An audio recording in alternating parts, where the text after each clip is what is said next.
Transcutaneous pacing, also called external pacing, is a temporary means of pacing a patient's heart during a medical emergency. It is accomplished by delivering pulses of electric current through the patient's chest, which stimulates the heart to contract.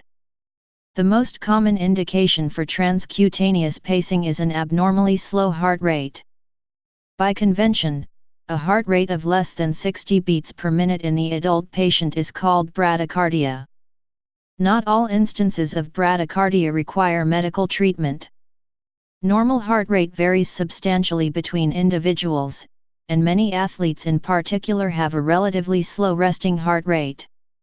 In addition, the heart rate is known to naturally slow with age. It is only when bradycardia presents with signs and symptoms of shock that it requires emergency treatment with transcutaneous pacing.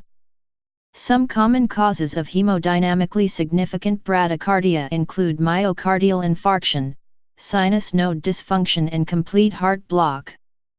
Transcutaneous pacing is no longer indicated for the treatment of asystole, cardiac arrest associated with a flat line on the ECG, with the possible exception of witnessed asystole, as in the case of bifascicular block that progresses to complete heart block without an escape rhythm.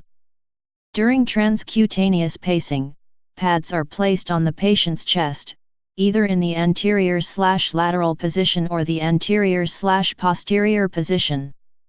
The anterior/posterior position is preferred as it minimizes transthoracic electrical impedance by sandwiching the heart between the two pads. The pads are then attached to a monitor/defibrillator, a heart rate is selected, and current, measured in milliamps, is increased until electrical capture, characterized by a wide QRS complex with tall, broad T wave on the ECG, is obtained, with a corresponding pulse.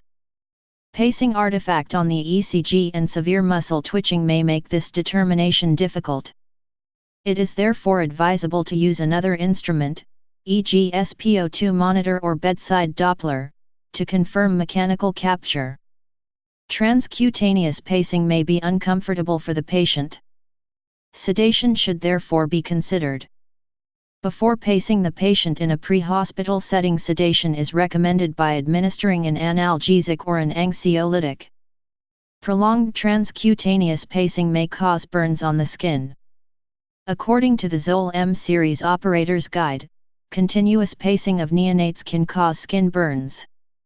If it is necessary to pace for more than 30 minutes, periodic inspection of the underlying skin is strongly advised.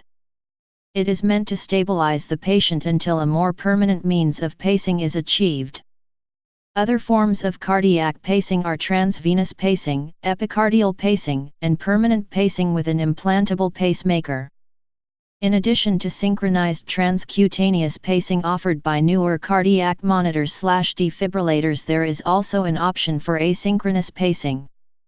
Sometimes in the pre-hospital setting a situation may arise where ECG electrodes are not available or something interferes with their adhesion to the patient's skin. In these rare situations where the patient must be paced and there are no other alternatives, asynchronous pacing may be used. Again, this setting should only be used as a last resort due to possible adverse cardiac effects it could cause. Please subscribe and thanks for watching.